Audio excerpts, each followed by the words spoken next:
എടാ ഞാൻ ആ റെസ്പോൺസ് കണ്ടു. ഞാൻ ആക്ച്വലി എനിക്ക് ഇന്നലെ മുതൽ ഇങ്ങനെ കോൾസ് വരുന്നുണ്ട് ഓൺലൈൻ മീഡിയന്നും അവിടെ നിന്ന് നിന്നൊക്കെ. ഞാൻ ഒരാളെ കോളും എടുത്തിട്ടില്ല.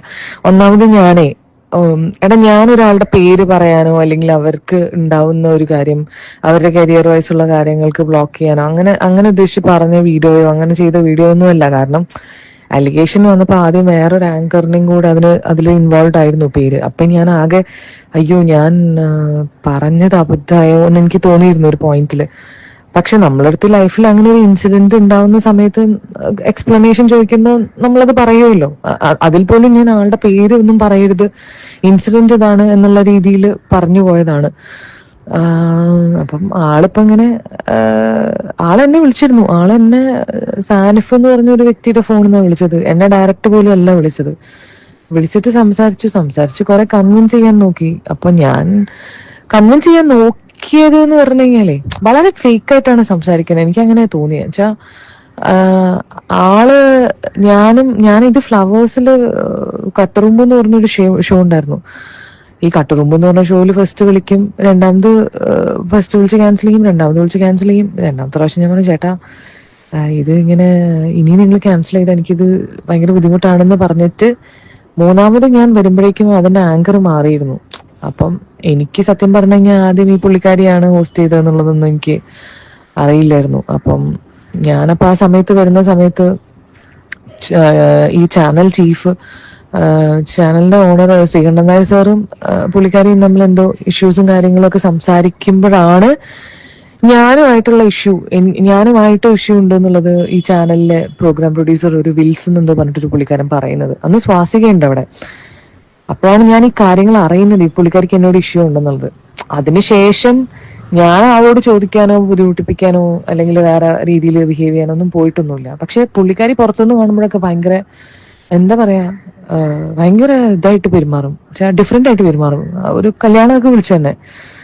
സത്യത്തിൽ എന്നെ കല്യാണം അങ്ങനെ വലിയ ഒന്നല്ല വിളിച്ചത്. പക്ഷെ ഞാൻ ചുമ്മാ പോയി. എനിക്ക് അവരോട് കുഴപ്പമൊന്നും ഇല്ല എന്ന് കാണിക്കാൻ വേണ്ടിയിട്ട് ഞാൻ പോയതാണ്. അല്ലാതെ ഞാൻ അങ്ങനെ വിചാരിച്ചു, ലൈക്ക് അറ്റ്ലീസ്റ്റ് അവർ അങ്ങനെ വിചാരിച്ചോട്ടെ, എനിക്ക് അവരോട് ഒരു പ്രശ്നമില്ല എന്ന്. അതാകുമ്പോൾ കുറച്ച് കഴിയുമ്പോൾ അത് മനസ്സിൽ നിന്ന് പോകുമല്ലോ എന്ന് അങ്ങനെ വിചാരിച്ചിട്ട് അതിനൊക്കെ പോയെ. പക്ഷെ അതൊന്നും വർക്കൗട്ട് ആയിട്ടില്ല. പിന്നെ പിന്നെ ഇതെല്ലാം കഴിഞ്ഞു. അപ്പം ഇവരെന്നെ ഫോണിൽ വിളിച്ച സമയത്താണെങ്കിലും ഞാൻ ഇവർ പറഞ്ഞതെല്ലാം കേട്ടിട്ട് ഞാൻ ഒരിടത്ത് റിപ്പീറ്റഡ്ലി പറഞ്ഞുകൊണ്ടിരുന്നത് എനിക്ക് നിങ്ങളോട് ഇഷ്യൂസും കാര്യങ്ങളൊന്നും ഇല്ല, പക്ഷെ എനിക്കിങ്ങനെ ഒരു ഇൻസിഡന്റ് ഉണ്ടായി. പിന്നെ എനിക്കത് വിശ്വസിക്കാതിരിക്കേണ്ട കാര്യങ്ങളൊന്നും ഇല്ല.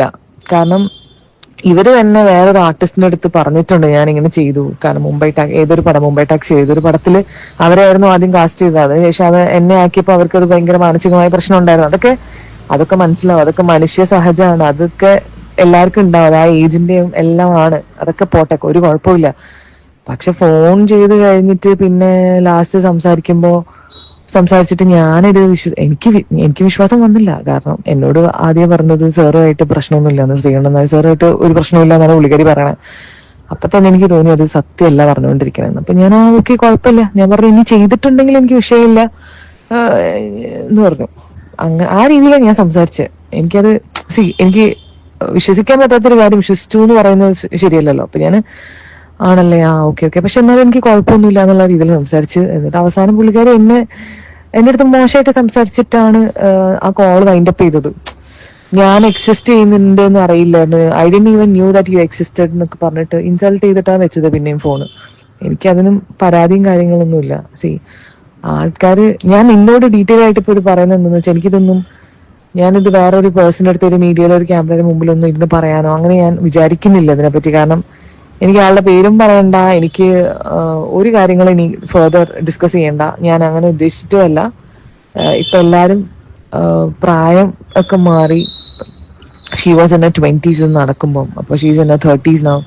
അപ്പൊ അതിന്റെ ഒരു മെച്യൂരിറ്റി വന്നിട്ടുണ്ടാവുമെന്ന് ഞാൻ വിചാരിക്കുന്നു. ഇനി അതല്ലാന്നുണ്ടെങ്കിലും ഐ ഹോപ്പ് കുറച്ച് കഴിയുമ്പോഴത്തേക്കും എല്ലാം ബെറ്റർ ആവും എന്നുള്ളത്. എനിക്ക് അങ്ങനെ ഒരു ഇന്റൻഷനേ ഉണ്ടായിരുന്നില്ല ഒരാൾക്കിട്ട് പണി കൊടുക്കണമെന്നോ അല്ലെങ്കിൽ ഒരാൾ ഇങ്ങനെ ഇതാവണം എന്നുള്ളത്. I always wanted to make her feel like എനിക്ക് അവരായിട്ട് ഒരു ഇഷ്യൂ ഇല്ല എന്നുള്ളത്. അതുകൊണ്ടാണ് പിന്നീട് കാണുമ്പോൾ സംസാരിച്ചതും ഒക്കെ. അപ്പം എനിക്കറിയില്ല, എന്തോ ഒരു മിസ്അണ്ടർസ്റ്റാൻഡിങ് പോലെ എനിക്ക് തോന്നുന്നു. ഓക്കെ, സംഭവം കുറേ നാളുകൾക്ക് മുന്നേ, അതായത് ഏകദേശം ഒരു വർഷത്തോളം ആയി കാണും. നമ്മുടെ പേളി മാണിയും അതുപോലെ തന്നെ സിനിമയിലും ഒക്കെ അഭിനയിക്കുന്ന മറീന മൈക്കിൾ എന്ന് പറയുന്ന, ഞാൻ ഇപ്പോൾ ഈ ഫോട്ടോയിൽ കാണിച്ചല്ലോ, പുള്ളിക്കാരിയായിട്ട് ചെറിയൊരു ഇഷ്യൂ കാര്യങ്ങളൊക്കെ ഉണ്ടായി. പക്ഷേ മറീനയ്ക്ക് ആ ഒരു ഇഷ്യൂ സോൾവ് ചെയ്യണമെന്നൊക്കെ ഭയങ്കര ആഗ്രഹവും കാര്യങ്ങളൊക്കെ ഉണ്ടായിരുന്നു. അതാണ് മറീന തന്നെ പറയുന്നത്, പേളിയുടെ വിവാഹത്തിനൊക്കെ ക്ഷണിച്ചു, അവിടെ പോയി, പക്ഷെ ആ ഒരു ഇഷ്യൂ അങ്ങനെ സോൾവ് ആയതൊന്നും ഇല്ല എന്നുള്ള രീതിയിൽ. അപ്പോൾ നല്ലൊരു 8ന്റെ പണി തന്നെയാണ് ശരിക്കും പറഞ്ഞാൽ അന്ന് മറീനയ്ക്ക് ഇട്ട് പേളി കൊടുത്തത്. അന്ന് തന്നെ മറീന പറയുന്നുണ്ടായിരുന്നു, പേളി കർമ്മ എന്ന് പറയുന്ന ഒരു ഫാക്ടർ ഉണ്ടെന്നുണ്ടെങ്കിൽ എപ്പോഴായാലും ഇതിനുള്ളൊരു തിരിച്ചടി അല്ലെങ്കിൽ ഒരു പണി പേളിക്ക് കിട്ടും എന്നുള്ളൊരു കാര്യം. അങ്ങനെ ഇപ്പം നമ്മുടെ പേളി ചേച്ചി എയറിലാണെന്നുള്ളൊരു കാര്യം നിങ്ങൾക്ക് എല്ലാവർക്കും അറിയാലോ. പേളി ചേച്ചി ഇപ്പോൾ ശരിക്കും പറഞ്ഞു കഴിഞ്ഞാൽ കുറേ പേരൊക്കെ എന്തൊക്കെ പറയുന്നത് കേട്ടു, അച്ഛനോട് പറയാതെ പേളി ചേച്ചി ചെന്നൈയിലേക്ക് നാട് വിട്ടു എന്നുള്ള രീതിയിലുള്ള കുറേ വാർത്തകൾ അടക്കം ഇപ്പം നമ്മുടെ സോഷ്യൽ മീഡിയയിൽ ശരിക്കും പറഞ്ഞു കഴിഞ്ഞാൽ പ്രചരിക്കുന്നുണ്ട്. ഓക്കെ ഓക്കെ അപ്പം അതിന് ശരിക്കും പറഞ്ഞാൽ അതിനെ ചൊല്ലി നമ്മുടെ മറീന മൈക്കിൾ ഓക്കെ ഇൻസ്റ്റഗ്രാമിൽ ഒരു പോസ്റ്റ് ഇട്ടിട്ടുണ്ടായിരുന്നു. ശരിക്കും പറഞ്ഞു കഴിഞ്ഞാൽ സോഷ്യൽ മീഡിയയിൽ കഴിഞ്ഞ കുറേ ദിവസങ്ങളായിട്ട് ഏറ്റവും കൂടുതൽ ചർച്ച ചെയ്തുകൊണ്ടിരിക്കുന്നൊരു വിഷയമാണ്. ഓക്കെ നമ്മുടെ പേളി മാണി നമ്മുടെ CJP പാർട്ടി നേതൃത്വം കൊടുത്ത് നടത്തിക്കൊണ്ടിരുന്ന നീറ്റിൻ്റെ എക്സാമിന് സപ്പോർട്ടായിട്ട് നടത്തിക്കൊണ്ടിരുന്ന സമരത്തിന് പറ്റി പേളി മാണിയുള്ള ഒരു പ്രതികരണം. ഓക്കെ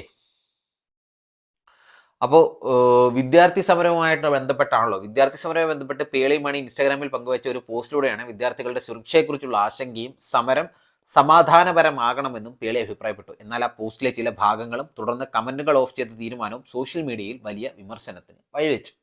ഓക്കെ ശരിക്കും പറഞ്ഞു കഴിഞ്ഞാൽ പുള്ളിക്കാരി ശരിക്കും പറഞ്ഞു കഴിഞ്ഞാൽ പെട്ടുപോയതാവാനാണ് ചാൻസ്. കാരണം ഒരുപാട് ആളുകൾ പുള്ളിക്കാരിയോട് പോയി ചോദിക്കുന്നുണ്ടായിരുന്നു, പേളി ചേച്ചിക്ക് ഇതിനെപ്പറ്റിയുള്ള ഒപ്പീനിയൻ എന്താണ്, പേളി ചേച്ചി എന്താണ് ഇതിനെപ്പറ്റി ഒരു അഭിപ്രായവും പറയാത്തത് എന്നുള്ള കാര്യങ്ങൾ പേളിമാണിയോട് ഒരുപാട് യുവാക്കളൊക്കെ പേളിമാണി ഫോളോ ചെയ്യുന്നുണ്ട്. സോ അവർ ചോദിക്കുന്നുണ്ടായിരുന്നു. സോ അപ്പോൾ പേളിമാണി തിരിച്ച് അതിനെപ്പറ്റിയുള്ള ഒരു പ്രതികരണമാണ് ഇട്ടത്. പക്ഷെ അത് അണ്ണാക്കിലടിച്ച് കിട്ടി എന്ന് വേണമെങ്കിൽ പറയാം. ഓക്കെ അപ്പോൾ ഇതിനിടെയാണ് നടി മറീന മൈക്കിൾ കുറിച്ചെങ്കിൽ ഇൻസ്റ്റാഗ്രാമിൽ തുടർച്ചയായ കുറിപ്പുകൾ പങ്കുവച്ചത്. മുമ്പ് ഒരു അഭിമുഖവുമായി ബന്ധപ്പെട്ട് പേളി തന്നോട് I don't even know U excited എന്ന് പറഞ്ഞിരുന്നുവെന്ന് മറീന ആരോപിച്ചു.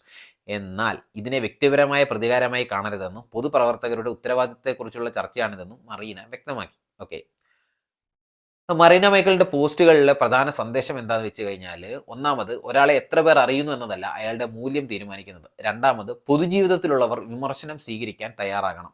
മൂന്നാമത് കമന്റുകൾ ഓഫ് ചെയ്യുകയോ വിമർശകരെ ബ്ലോക്ക് ചെയ്യുകയോ ചെയ്താൽ വിമർശനം അവസാനിക്കില്ല. ശരിക്കും പറഞ്ഞാൽ ഇവിടെ വിമർശനം അവസാനിച്ചിട്ടില്ല. പേളി ചേച്ചി കാണിച്ചത് ശരിക്കും പറഞ്ഞു കഴിഞ്ഞാൽ അതിനിടയ്ക്ക് ചെന്ന് സിബി മലയിൽ സാറിനെ എന്തൊക്കെയോ പറഞ്ഞു, അദ്ദേഹത്തിന് മുഹമ്മദ് തിരിച്ച് കമന്റ് ഇടുന്നു, അങ്ങോട്ടും ഇങ്ങോട്ടും എല്ലാം പ്രശ്നങ്ങളാവുന്നു ശരിക്കും. ഓക്കെ നാലാമത് ചോദ്യങ്ങൾ വരുമ്പോൾ വ്യക്തിയെ ആക്രമിക്കാതെ വസ്തുതകൾ ഉപയോഗിച്ച് മറുപടി നൽകണം.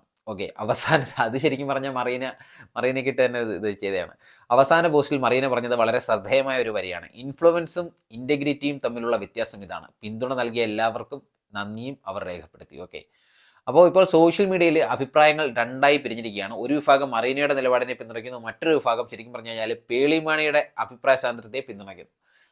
അപ്പോൾ പേളിമാണി ശരിക്കും പറഞ്ഞാൽ എനിക്ക് തോന്നുന്നു രാഷ്ട്രീയമൊന്നും ഉള്ള വ്യക്തിയൊന്നും അല്ല. പുള്ളിക്കാർ പറഞ്ഞു പോയി, പിന്നെ ആ ഒരു വാക്ക് എടുത്ത് മാറ്റാൻ വേണ്ടി പറ്റില്ല. അപ്പോഴത്തേക്കും സോഷ്യൽ മീഡിയ ഏറ്റെടുത്ത് പുള്ളിക്കാർ ഏറിപ്പോയി. ഇതാണ് ശരിക്കും പറഞ്ഞു കഴിഞ്ഞാൽ നടന്നത്. ഓക്കെ അപ്പോൾ ഈ വിഷയത്തിൽ ശരിക്കും പറഞ്ഞാൽ നിങ്ങളുടെ ഒപ്പീനിയൻ എന്താണെന്നുള്ളത് നിങ്ങൾ ജസ്റ്റ് ഒന്ന് കമൻറ്റ് ചെയ്യും. നിങ്ങൾ പേളിമാണിക്ക് സപ്പോർട്ടാണോ അതല്ലെങ്കിൽ മറീന മൈക്കിളിന് സപ്പോർട്ടാണോ എന്നുള്ളത് നിങ്ങൾ ജസ്റ്റ് ഒന്ന് കമൻറ്റ് ചെയ്യും.